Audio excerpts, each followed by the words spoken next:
Hello and welcome, ladies and gentlemen. Yeah, well, the Pillars of Eternity. Let's pick with this guy. Yeah, we did already speak with him last time, I guess. So, do we head downstairs? I don't remember. I think we did.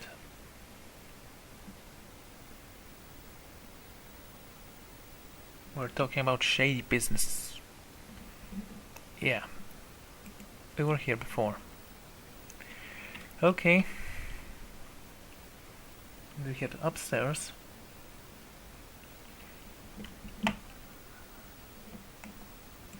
Let's go and see.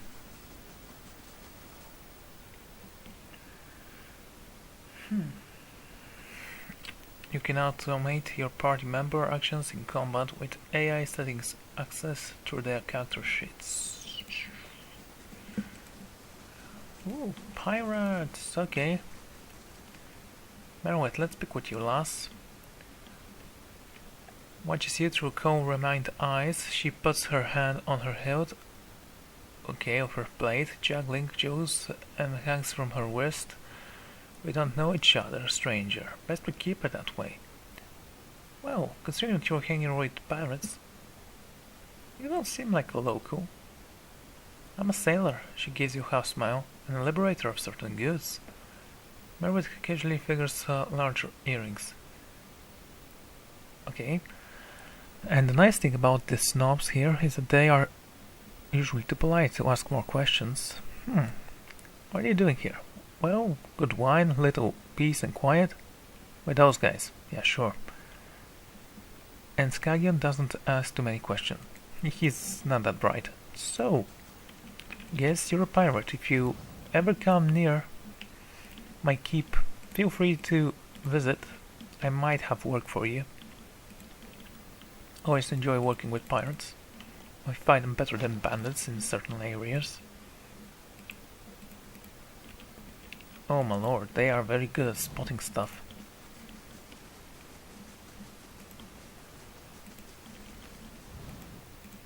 No hidden things here. Okay. Someone sees me. That's not very nice. Good enough. Okay, so let's unlock this. Yeah, go! Diamond stuff!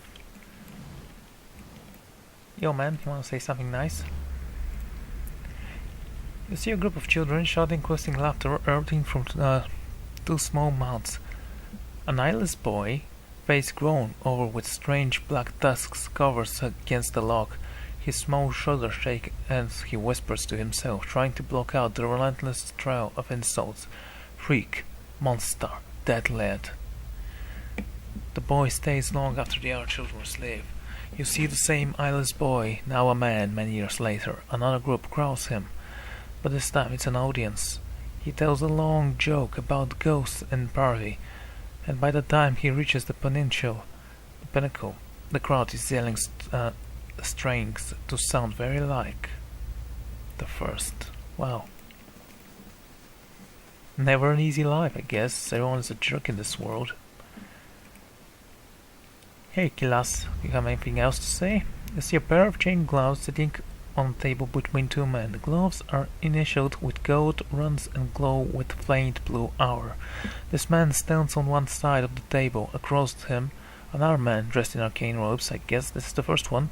The man retrieves a small pouch and hands it to the wizard, telling him to count it to ensure his entire payment is there. The wizard smiles, giving the man a half bow, and then emphasizes the pouch into his hand. He wanted this gloves protected from all thieves, other unsavory characters.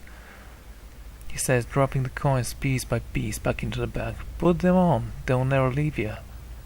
The man slowly slips a hand into the gloves, a look of satisfaction on his face. His smile flattens a little once they're on his hands. The gloves flash briefly, then start making a light metallic tinkling noise. The look of satisfaction quickly becomes one of concern as he grabs the gloves, trying to pull them from his hands. His fingers stuck on the opening, but they have struck trapping his hands inside. The metal begins to work its way into the skin. Small drops of blood appear on the surface of the gloves.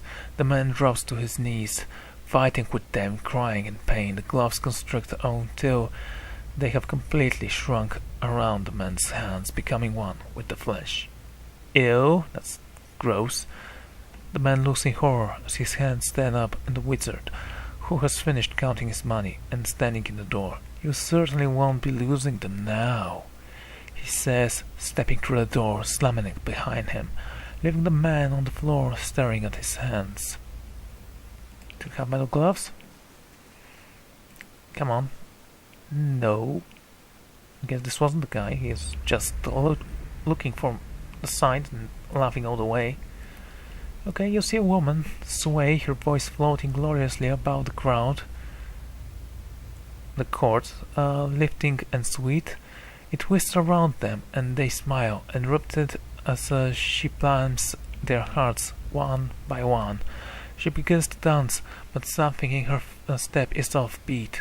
She pauses, confused, a snatch of some foreign sound in the air. Comparing, resisting, it takes her a moment to spot him, a small man with single brow, chanting under his breath, disturbing her song with his staccato incantation. She interferes at the dance, the swing of her hips, wither her feet, flicker above her square, taut ground. The underling chant in her own song most persuasive. His lips twist intentionally, vibrating with the effort, continuing her chant, and then a note, crystal clear, bright and tinkling. He begins to smile dazzlingly as her song continues, and he forgets all about resisting. She has won the day and the court. So you're an illusionist? Well, a mentalist, I guess. Okay, let's head down. So, we're going outside, I guess. That's cool.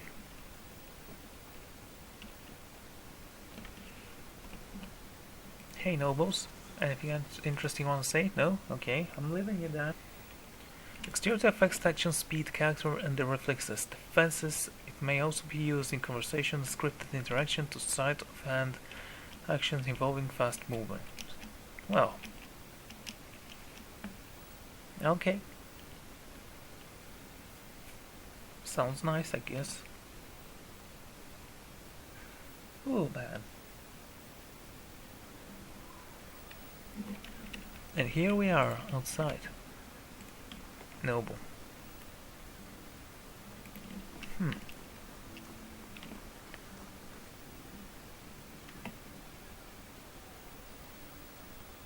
Jalistra, the Placer Cur Stobber.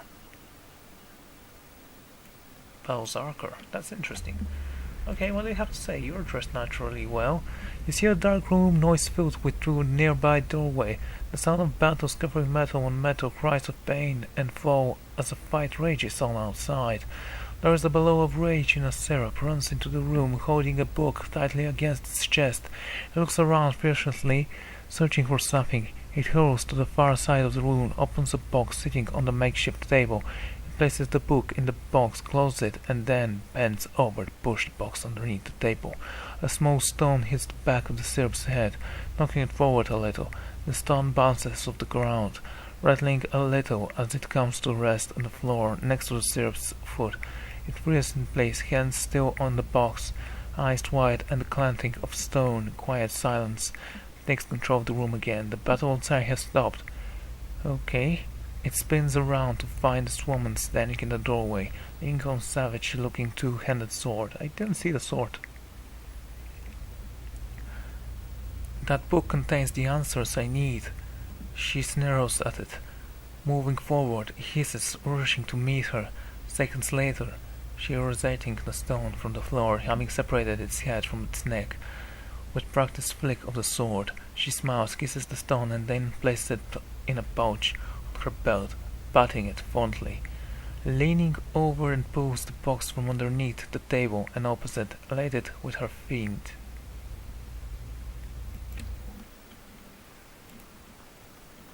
Yeah, Gwen looks better than you. Let's move you guys here. Place Gwen there. Yeah, she's adorable. Okay. Isabel, you have anything interesting to say? You are dressed in armor. You see a lush forest quite dark in the early morning. Okay, this woman walks throughout the trees, a captivated look on her face. She does not appear to have a particular destination in mind as she wanders slowly between the enormous trunks, looking up through the branches and occasionally making a low chimpering sound. When a responding chirp echoes through the quiet morning, she turns to head the direction, obviously not concerned with losing her way. A loud metallic snap follows by a quick yowl cuts through the air. She looks to the focusing in the direction from which the sound came. She moves towards it. On the verge of running, she realizes suddenly that caution is important and freezes, looking down her foot hovering over a presence plate on a low hidden bear trap. She leans back, then gingerly places her foot back on the ground next to the trap. She looks around, anger darkening her features. Grappling a nearby branch, she passes down on the plate and disables the trap. When it snaps shut, she heads to another yelp, and this time much closer. Scanning the ground for more traps, she carefully makes her way towards the trapped animal. Rounding one of the trees, she spies him, a large wolf bounding malnourishment. Right hind leg held tight in the rusty metal teeth. Well, he looks at her, and a low growl starts in the back of its throat. His knuckles rise and pause briefly to let him catch her scent.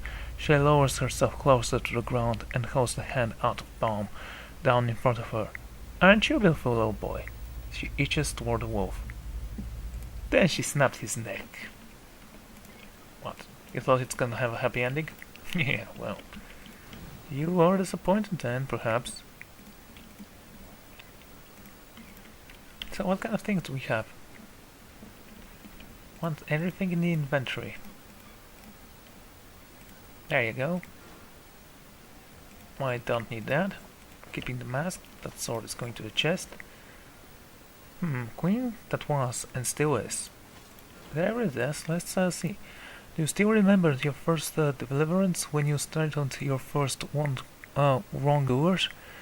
Did you see the moment when life became dead? Could you see the instance when your victim realized that Wedika forgets nothing? When Wedika comes back her throne, will you face her with pride, knowing you have failed to your own oaths? Or will you be amongst the world breakers? Wedika teaches vengeance and memory. And while she is exiled, we must be her eyes and ears and let no injustice slip from the records. We must be clenched, fist and silent, lying bread. When Dika takes back her throne, all the injustice that has slipped throughout the cracks of history will be righted. Okay, move this a little bit away. There we go. The villains hiding in plain sight amongst the innocent will feel burnt queen's choking grass. Pray that you live to see the day when you will join our queen in the cleansing of the wicked. But know, my sisters, that we must be ready to see the end of our days without the return of our queen. For she will take back her throne, but it may be our daughters, or granddaughters, that serve the restored court. We must continue to live as we have always lived, hated by the other fights, even though we place justice above our own well-being. Well, that's actually a cool religion. At least the Empire of Adir still holds our creed in proper esteem. It's a proper sign of respect that by implementus custom, our clergy must oversee and contact for it to be legally binding. For who else understands the value of remembering one oath than Wedika's faithful? And let us not count our current blessings, for we still enjoy the support of the Paladin Order of the Steel Garrod. They too understand that society is built and broken by oaths and rules of its people. When Boudica comes back to her throne, my family will know that I was right to commit my life to exalted queen. When she comes back to her throne, the Strangler will stop being a story told to frighten our daughters, but a hero woven into prose, and to teach our children justice. When she comes back to her throne, she will bring her flawless memory with her. Every transgression, every crime, every injustice will be revealed. When she comes back to her throne, every gods will be spread their due retribution. Unjust gods, people. I don't remember if I read that. The story wasn't that interesting. Oh, flowers! Ooh, stuff.